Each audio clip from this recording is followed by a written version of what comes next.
Scott Peterson's story begins in a place that, on paper, looks almost aggressively normal. Modesto, California. Quiet streets, middle-class homes, holiday decorations still hanging when Christmas 2002 rolled around. Scott was 30 years old, good-looking, athletic, polite, and, according to neighbors, the kind of guy you'd trust to water your plants. He sold fertilizer for a living. His wife, Lacey Peterson, was 8 months pregnant with their first child, a boy they planned to name Connor. She was vibrant, outspoken, loved animals, and was excited in that slightly anxious way first-time parents often are. This was supposed to be the final calm before their life changed forever.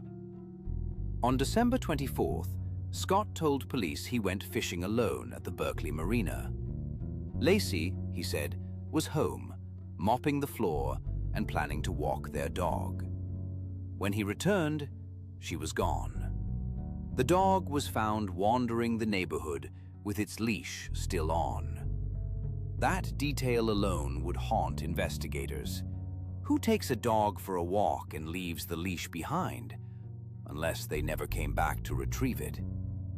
From the very beginning, Scott presented himself as almost unnervingly calm. Too calm, many would later say. He spoke softly. He appeared on television asking for his wife's return. He thanked volunteers. He hugged Lacey's mother. And while the country watched a desperate husband plead for help, Scott was secretly calling another woman, Amber Fry, and telling her he had lost his wife and that this would be his first Christmas without her. Lacey was still officially missing at the time. Connor hadn't even been born. That phone call would become one of the most devastating pieces of evidence in the case. Amber Fry was not a mystery lover or a brief mistake. Scott had been having a full-blown affair with her for weeks. He told her he was unmarried. When Lacey disappeared, Amber contacted police, terrified that she might be dating a man who had just made his wife vanish. From that moment on, Scott Peterson's carefully maintained image began to crack. The investigation uncovered a pattern of deception. Scott had researched tides in the San Francisco Bay. He had purchased a small boat in cash and told almost no one about it. He had made homemade anchors out of cement, 5 of them, investigators believed, yet only 1 was ever accounted for. Prosecutors argued the others were used to weigh down Lacey's body. Scott claimed the anchors were for fishing. It was a claim that strained belief, especially for experienced detectives who knew that fishermen rarely need that many anchors for a single outing. In April 2003, 4 months after Lacey disappeared, the water gave up its secret. Partial remains of Lacey and Connor washed ashore in the San Francisco Bay, not far from where Scott said he had been fishing. The timing was brutal. Scott was arrested days later near the Mexican border, carrying large amounts of cash, multiple cell phones, and dyed hair. He said he was going golfing. The public was not convinced. At trial, the prosecution laid out a story of a man who wanted freedom. Freedom from responsibility, from fatherhood, from a wife who was about to anchor him to a life he no longer wanted. They painted Scott as someone who didn't panic after Lacey vanished, because, in their view, he already knew where she was. They pointed to his behavior, flirting, selling Lacey's car, canceling cable TV, researching how currents move bodies in water. Individually, these details might look explainable. Together, they formed a narrative that was hard to ignore. The defense argued the opposite. They said Scott was awkward, not evil, that he was vilified by the media, that burglars across the street might have abducted Lacey, that investigators built a case on assumptions, not direct evidence. There was no eyewitness, no confession, no murder weapon. In purely technical terms, it was a circumstantial case, but as many jurors later said, circumstantial does not mean weak. In 2004, Scott Peterson was convicted of first-degree murder for Lacey and second-degree murder for Connor. He was sentenced to death. Years later, his death sentence was overturned due to jury selection issues, but the conviction itself stood. He now serves life in prison without the possibility of parole. Lacey Peterson became more than a victim. She became a symbol. Her smiling photographs, her maternity clothes, her voice described by friends as warm and quick-witted. These details mattered. They reminded the public that this was not a crime story about a man, but about a woman and a child who never got to meet each other. Connor was so close to being born that his death was charged separately, a rare but powerful legal acknowledgement. Scott Peterson maintains his innocence to this day.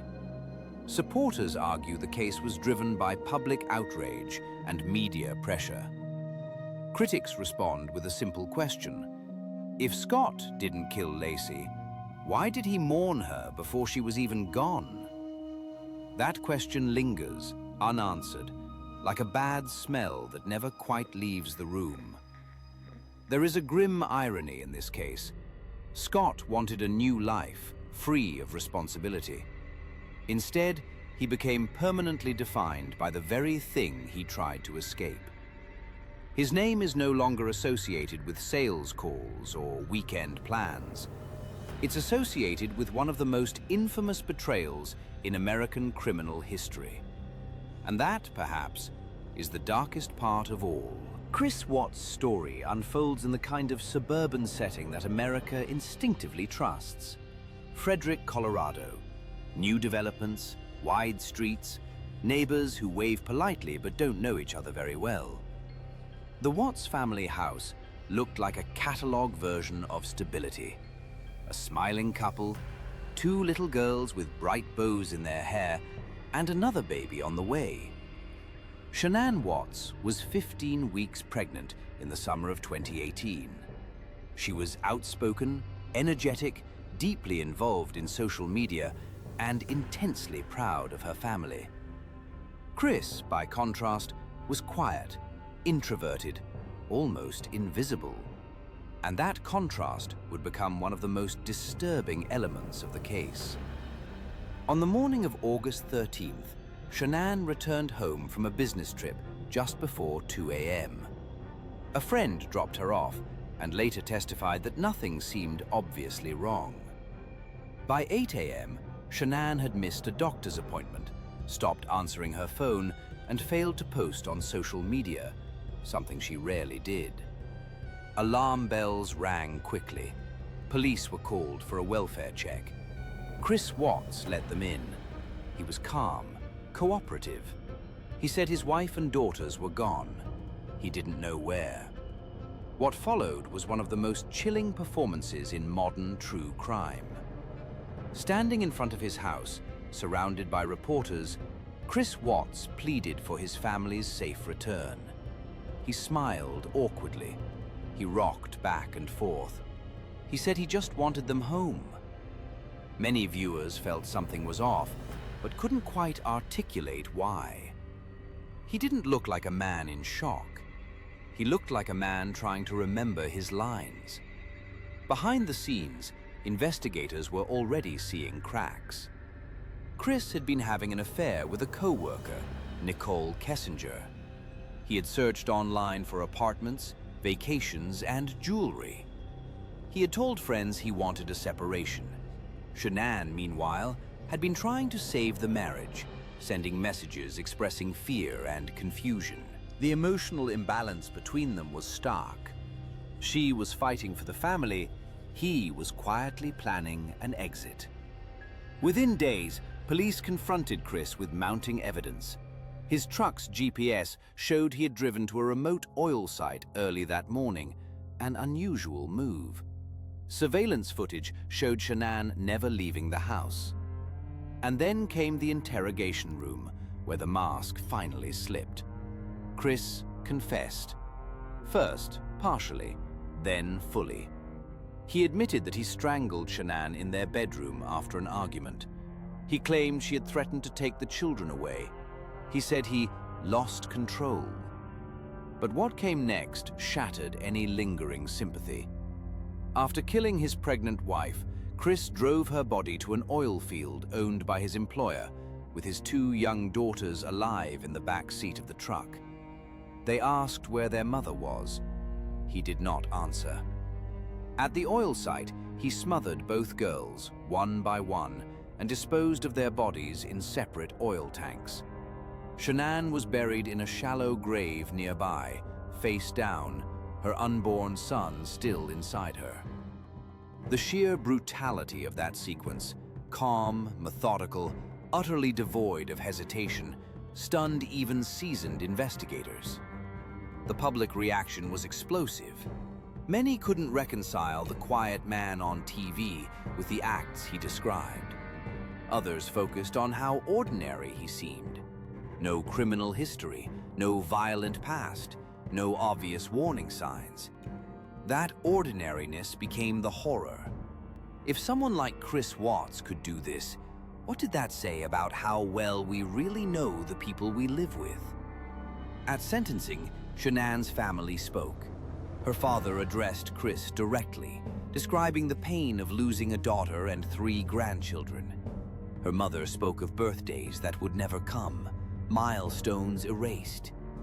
Victim impact statements gave voice to what the crime statistics could not, the vacuum left behind. Bella and Celeste, remembered as affectionate, curious, full of life. A baby boy, Nico, who never took a breath. Chris Watts pleaded guilty to avoid the death penalty. He was sentenced to 5 life terms plus additional years, to be served consecutively without parole. He will die in prison. Later interviews from behind bars revealed disturbing detachment. He spoke about the murders with clinical calm. At times, he framed his actions as if they happened to him, rather than because of him. That psychological distancing only deepened public revulsion. There were no lingering legal mysteries in this case, no unresolved evidence debates, no alternate suspects. The facts were brutally clear. The only real question left was why. Chris offered explanations: pressure, emotional disconnection, a desire to start over, but none satisfied. Because starting over rarely explains why someone chooses annihilation instead of departure. A dark, almost uncomfortable note of irony runs through this story. Chris Watts wanted a new life without responsibilities. He ended up stripped of every possible choice, every future, every identity except one: family annihilator. Shanann, once criticized online for being too much, was remembered instead for loving fiercely. The girls became symbols of innocence, lost not to chaos, but to calculation. And perhaps that's the most disturbing truth of all. This wasn't a crime of passion in the traditional sense. It was a crime of convenience. A man deciding that erasing his family was easier than facing them. O.J. Simpson's story is different from the others, and that difference is exactly why it still grips America. This is not the tale of a quiet man hiding in plain sight. This is the story of a national hero, a celebrity so famous that millions felt they already knew him, and then had to watch that image collapse in real time. By 1994, Orenthal James Simpson was more than a former football star. He was a brand. Commercials, movies, public appearances, The juice had transcended sports and entered American mythology. And behind that polished image was a marriage marked by fear, control, and repeated violence. Nicole Brown Simpson met O.J. when she was just 18 years old. He was already famous. Their relationship quickly became intense, volatile, and dangerous. Police records would later reveal years of domestic violence calls, bruises, threats, tears. Nicole divorced O.J. in 1992, but separation did not mean safety. Friends said she lived in constant anxiety, torn between wanting independence and fearing retaliation. That tension would define her final months. On the night of June 12, 1994, Nicole and her friend Ron Goldman were brutally murdered outside her Brentwood condominium. The crime scene was horrific. Nicole was nearly decapitated. Ron fought fiercely for his life, his hands covered in defensive wounds. Blood was everywhere. This was not subtle. This was rage, unleashed at close range. Within hours, suspicion focused on O.J. Simpson. He had a history of violence against Nicole. His alibi was weak. A bloody glove was found at the crime scene, and its matching pair was later discovered behind his home. Blood consistent with Nicole's, Ron's, and O.J.'s was found in his car, on his driveway, and in his bedroom. For investigators, the evidence appeared overwhelming. But the case didn't unfold like a normal murder investigation. It exploded into a cultural earthquake. When O.J. failed to surrender to police, America watched a white Ford Bronco crawl down a Los Angeles freeway in what became one of the most surreal broadcasts in television history. 95 million people tuned in. This wasn't just a suspect fleeing. This was a national icon threatening suicide while the country collectively held its breath. From that moment on, the case was no longer just about two murdered people. It was about race, celebrity, media, and trust in the justice system. At trial, the prosecution presented forensic evidence that, on paper, looked devastating. DNA analysis, still relatively new to the public, linked O.J. to the crime scene. The gloves, the timeline, the cuts on his hand.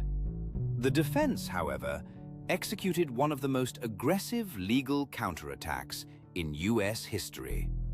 They challenged evidence handling, accused police of racism and corruption, and focused heavily on Detective Mark Furman, whose racist language severely damaged the credibility of the investigation. Then came the moment that defined the trial: the glove demonstration.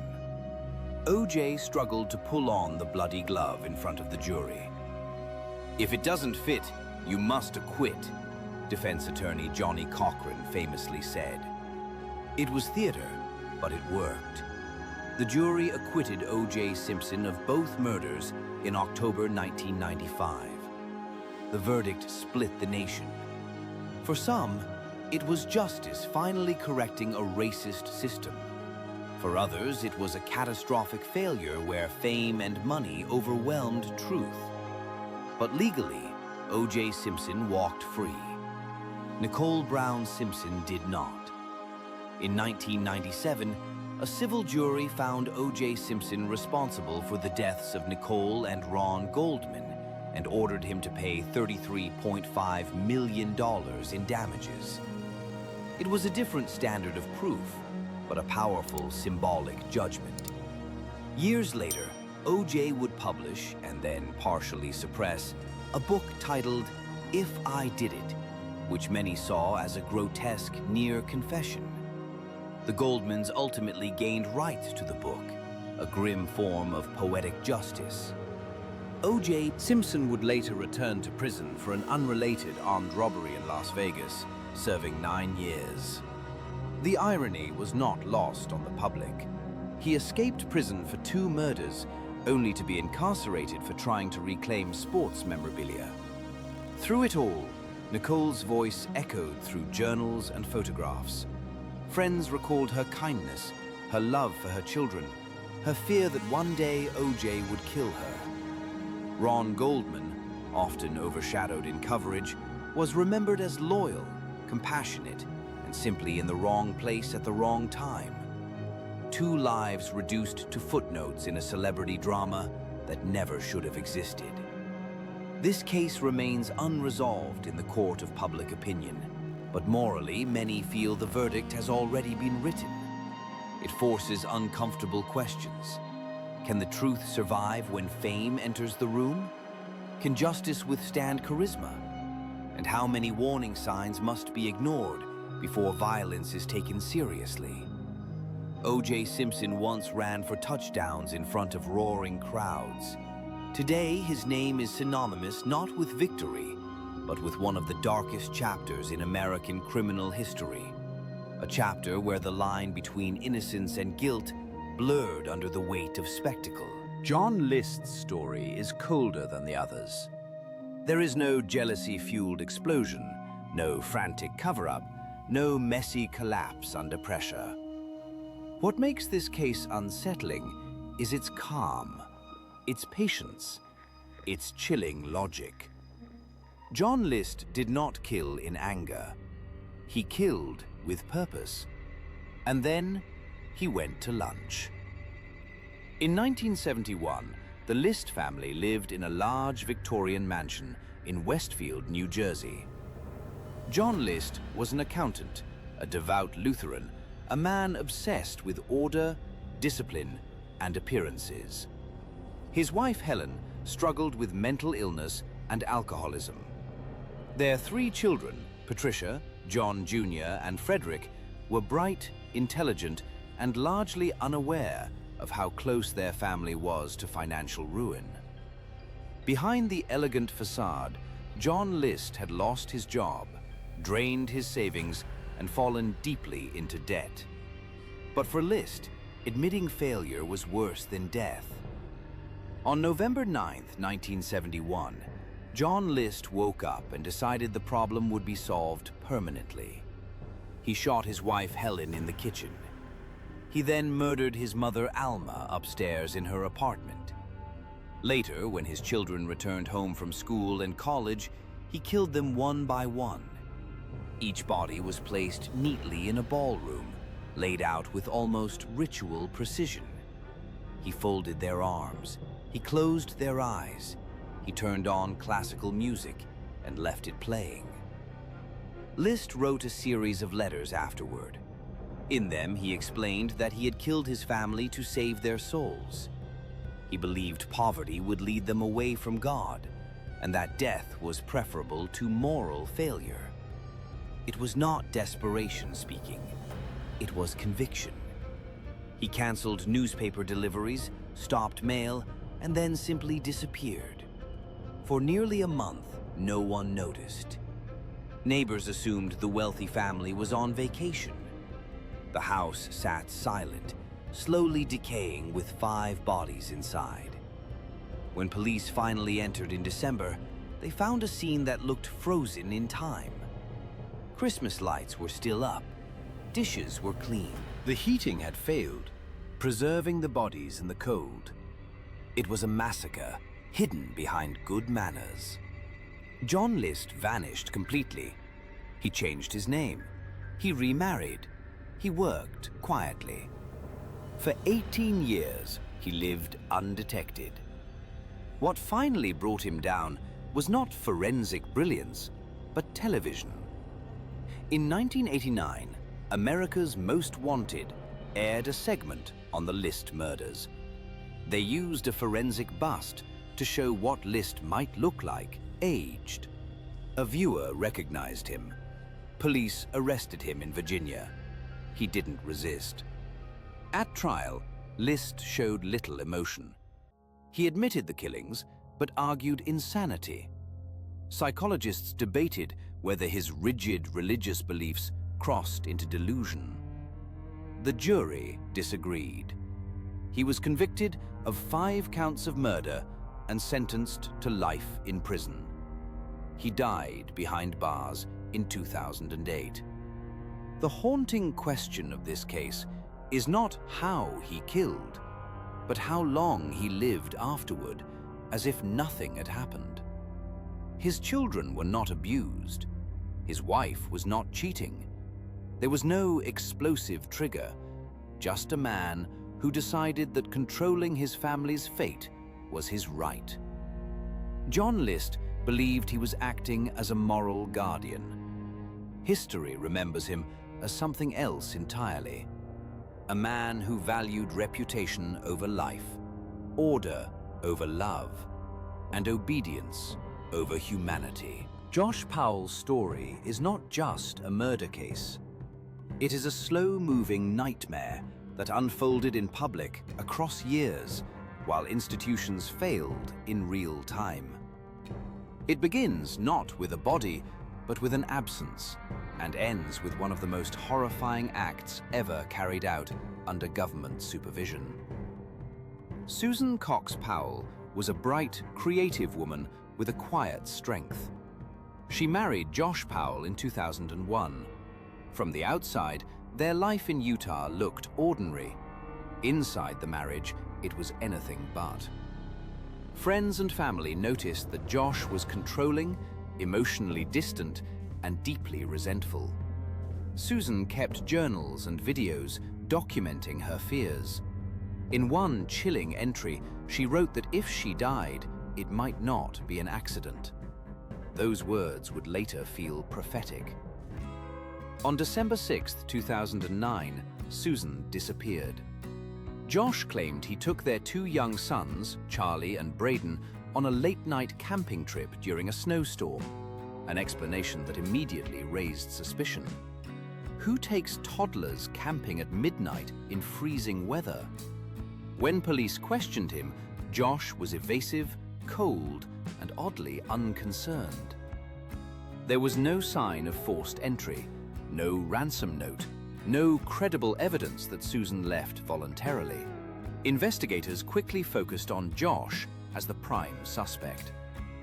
His computer showed disturbing searches. His behavior was erratic. His father, Steve Powell, emerged as an unsettling figure himself, openly obsessed with Susan, recording her without consent, and later convicted on unrelated charges. The family dynamic was toxic, insular, and deeply alarming. Despite intense suspicion, police never found Susan's body. Without it, prosecutors were trapped. No murder charge could be filed. Josh Powell was never arrested for Susan's disappearance. Instead, the case entered a limbo that would prove fatal. Josh moved to Washington State with his sons. He lost custody, but was granted supervised visitation. Social workers flagged concerns. Therapists warned that Josh posed a danger. Susan's parents begged the system to protect their grandchildren. The warnings piled up. Nothing decisive was done. On February 5, 2012, during a supervised visit at Josh's rental home, everything collapsed. The social worker arrived with Charlie and Braden and waited outside as protocol required. Josh ushered the boys inside. Then he slammed the door shut, locked it, and attacked them with a hatchet. Moments later, he triggered an explosion, killing himself and both children. The social worker, powerless outside, survived. The house burned. The shock was immediate and national. This was not just a crime, it was a systemic failure. Josh Powell had been a known danger. His wife was presumed dead. His children had expressed fear of him, and yet he was allowed access, alone, behind closed doors. The aftermath was filled with rage and grief. Susan's parents spoke publicly, their pain compounded by the knowledge that this ending had been predicted. Multiple agencies reviewed their procedures, laws were reconsidered, but no reform could undo what had already happened. Josh Powell never confessed to killing Susan, but the circumstantial evidence remains overwhelming. Blood traces were found in the family home years earlier. His statements changed repeatedly. He showed no genuine concern for finding her, and in the end, he demonstrated exactly how far he was willing to go to maintain control.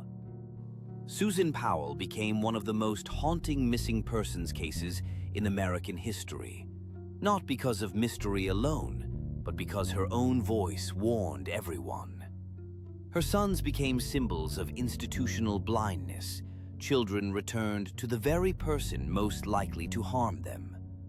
Josh Powell is remembered not just as a suspected murderer, but as a man who weaponized the legal system's caution. He exploited loopholes, delays, and the requirement for proof, using them as shields until he could deliver the final act on his own terms. There is no prison sentence here, no courtroom reckoning. Just a scorched house, unanswered questions, and a family erased, piece by piece. And perhaps the cruelest detail of all, Josh Powell did not kill to escape consequences. He killed to ensure no one else would have a future without him. Neil Entwistle's case carries a particular kind of chill, the kind that comes from ambition curdling into entitlement. This is not a story of sudden rage or panic. It is a story of a man who believed he deserved a certain life, and when reality failed to deliver it, he chose elimination over adaptation. Neil Entwistle was British by birth, intelligent, articulate, and outwardly charming. He moved to the United States after marrying Rachel Entwistle, a bright, accomplished woman from Massachusetts. Rachel had a successful career in marketing, a strong support system, and a clear sense of direction. Neil, by contrast, was drifting. He struggled to hold a job, exaggerated his accomplishments, and grew increasingly resentful of his dependence on his wife. Their marriage, once hopeful, became strained by money problems and Neil's repeated failures. In January 2006, the couple was living in Hopkinton, Massachusetts, with their 9-month-old daughter, Lillian Rose. To friends and family, the marriage looked tense but salvageable. To Neil, it looked like a verdict. Rachel had begun discussing separation. She had spoken to her parents about concerns over Neil's behavior. She was considering her options. For someone like Neil Entwistle, whose identity depended heavily on image and control, that possibility was intolerable. On the night of January 19, 2006, Rachel spoke on the phone with her parents. Nothing seemed alarming. The next morning, she and her daughter were found shot dead in their home. Rachel had been killed in the bathroom. Lillian Rose was shot in her crib. The weapon was a .22 caliber handgun that Neil had recently purchased. The scene showed no signs of forced entry, no struggle suggesting an intruder, no robbery, just precision. Neil Entwistle was already gone. He fled the United States almost immediately, boarding a flight to London. That decision alone spoke volumes. Innocent people do not usually leave the country hours after discovering their family murdered. British authorities detained him, and after legal proceedings, he was extradited back to Massachusetts to stand trial. Throughout it all, Neil maintained an air of calm detachment, as though the situation were an inconvenience rather than a catastrophe. At trial, the prosecution laid out a methodical case. Neil had researched firearms. He had purchased ammunition shortly before the murders. Gunshot residue was found on his clothing. Surveillance footage showed him disposing of items. Computer records suggested he had searched for ways to fake a crime scene. There was no evidence of an intruder. The motive, prosecutors argued, was clear. Rachel was planning to leave, and Neil could not accept losing his lifestyle, his status, or his child. The defense attempted to argue mental instability. They suggested Neil was depressed, overwhelmed, and possibly dissociating. They raised the possibility of an unknown assailant, though they could never explain how that assailant entered or exited without a trace. The jury was unconvinced. The evidence did not point to confusion or chaos. It pointed to planning. Neil Entwistle was convicted of 2 counts of first-degree murder and sentenced to life in prison without the possibility of parole. In court, he showed little visible emotion. No breakdown, no apology. Rachel's family, however, spoke with clarity and pain. They described a daughter who had been loving, capable, and hopeful. A baby who had barely begun to live. Their grief was sharpened by the knowledge that this was not a crime of impulse, but of decision. What makes this case especially disturbing is how avoidable it was. There was no trap, no external threat. Divorce, though painful, was available. Custody arrangements could have been negotiated. Financial failure, while humiliating, is survivable. But Neil Entwistle chose a solution that eliminated all opposition permanently. It was not enough to escape responsibility. He wanted to erase judgment itself. In prison, Neil has continued to assert his innocence. Appeals have been filed and denied. He has attempted to frame the case as circumstantial, as unfair, as misunderstood. Yet the totality of evidence remains crushing. The timeline, the weapon, the flight, the absence of any credible alternative explanation. Over time, public interest has faded, but the core truth has not changed. Rachel Entwistle is remembered as a woman who carried far more weight than she should have had to. She supported a struggling husband while raising an infant and still tried to keep her marriage intact. Lillian Rose is remembered through photographs, family memories, and the unbearable knowledge of what she was denied. Neil Entwistle, meanwhile, has become another name in the long list of men who confused control with love and ego with survival. This case leaves behind an uncomfortable lesson. Violence does not always arrive screaming. Sometimes it arrives quietly, armed with paperwork, planning, and a one-way plane ticket. And by the time anyone realizes what has happened, the person responsible is already trying to outrun consequences, only to discover that some crimes cross every border. Anthony Toad's case feels like watching reality slowly slip its grip. Not all at once, but inch by inch, until an entire family disappears behind a closed door. This is not a story of a single violent outburst. It is a story of paranoia fed by control, of lies layered on top of lies, and of a man who tried to wrap mass murder in the language of fear and false heroism.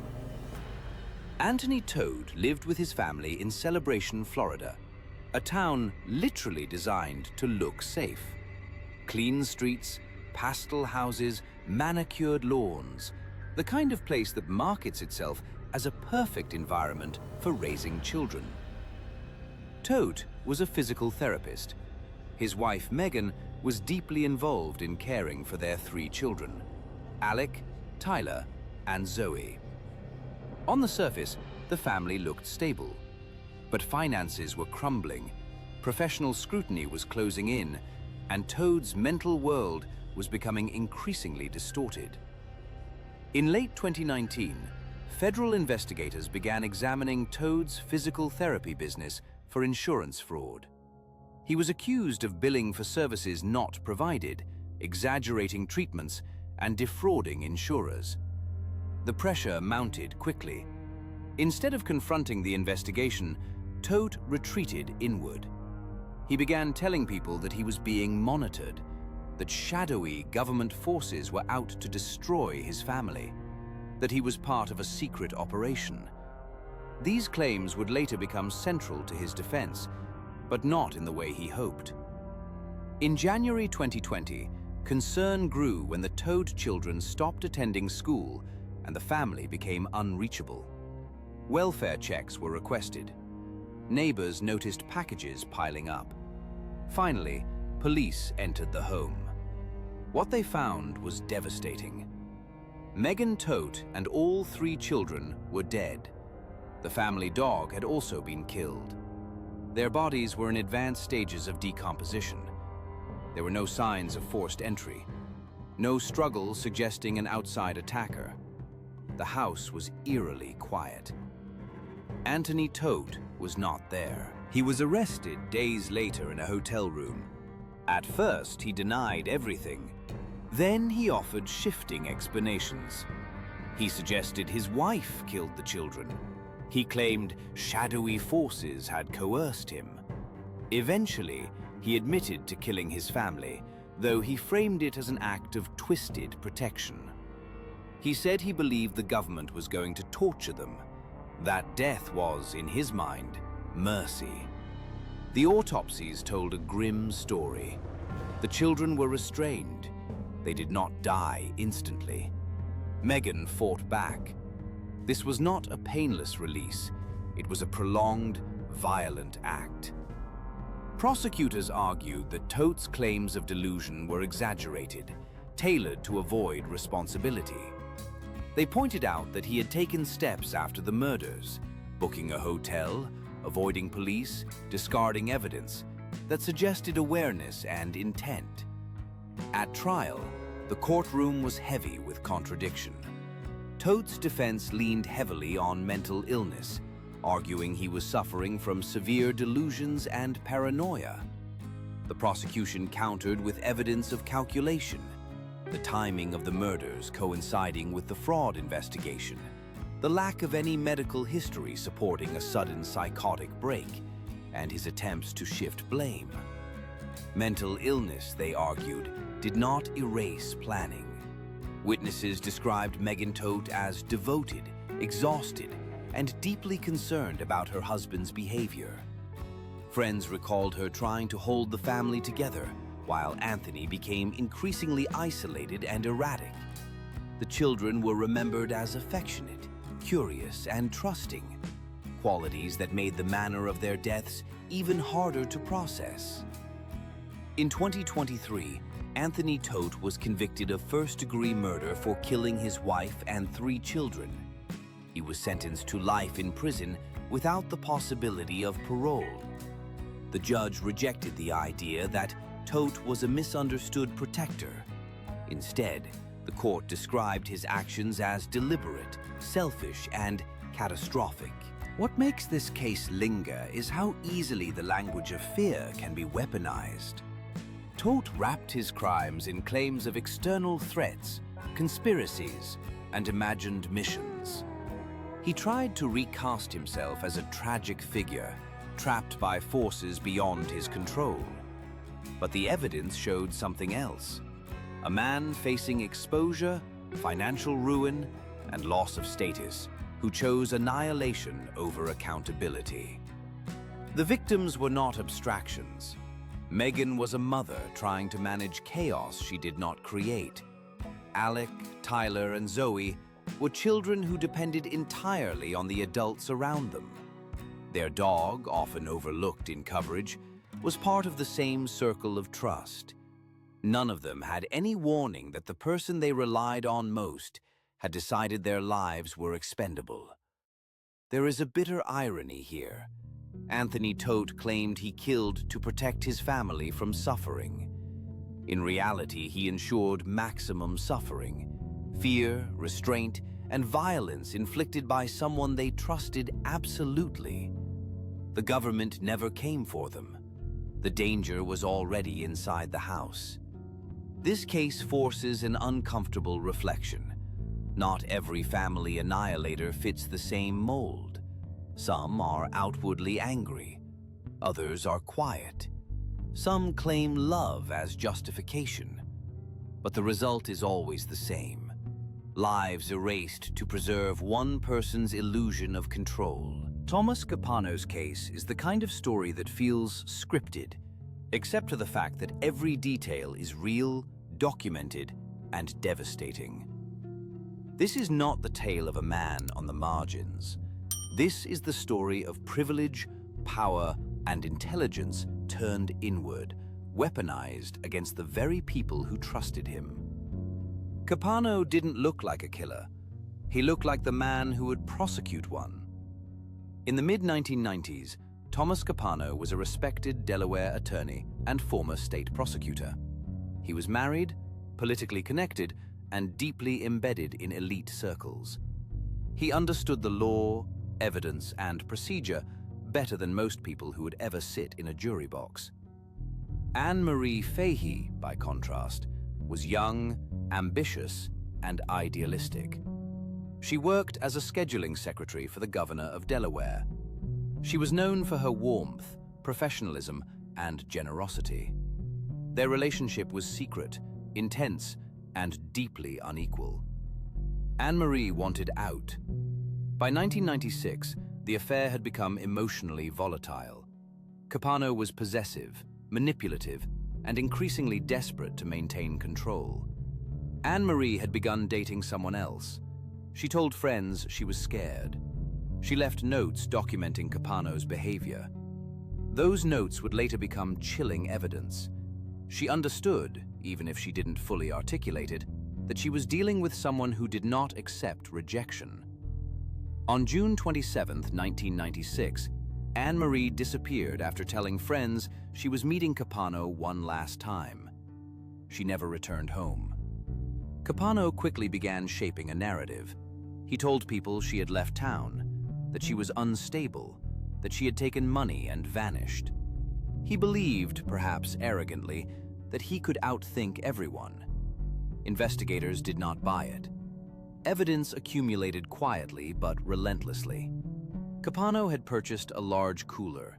He had borrowed a boat from his brother, a judge. He had accessed restricted areas. Prosecutors alleged that Capano shot Anne-Marie in his home, dismembered her body, placed the remains in the cooler, weighted it with concrete, and dumped it in the Atlantic Ocean. The body was never recovered. Capano assumed that without it, there could be no case. He was wrong. The trial was a masterclass in circumstantial prosecution. Witnesses testified about Anne-Marie's fear. Her notes described Capano as controlling and volatile. His financial records showed unexplained movements. Friends recalled strange requests. One of the most damning moments came when Capano's brother testified that Thomas had asked him to help move a heavy cooler at night. That cooler, prosecutors argued, contained Anne-Marie's body. Capano took the stand in his own defense, a risky move for any defendant, even a lawyer. He admitted to shooting Anne-Marie, but claimed it was an accident during an argument. The jury did not believe him. The idea that a trained prosecutor accidentally shot a woman in the head, then dismembered her body and dumped it at sea, strained credibility beyond repair.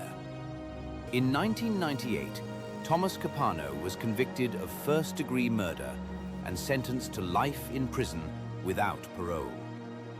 The verdict sent shockwaves through Delaware's legal community. A man who once represented the state now became one of its most notorious inmates. Anne-Marie Fahey's absence remains the case's quiet wound.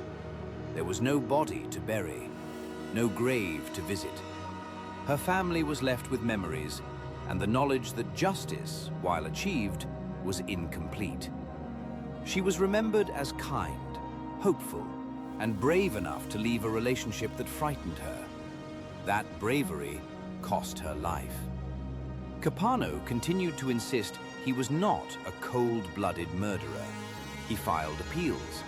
He portrayed himself as misunderstood. But the evidence told a different story. A man who believed his intelligence placed him above consequence, who thought law was a shield rather than a boundary. There is a bitter symmetry to this final case. Capano knew exactly how murder cases fail. He knew the weaknesses, he exploited them, and yet he still failed. Because patterns of control, fear, and manipulation leave trails, human ones, emotional ones, that cannot be erased by dumping a body into the sea.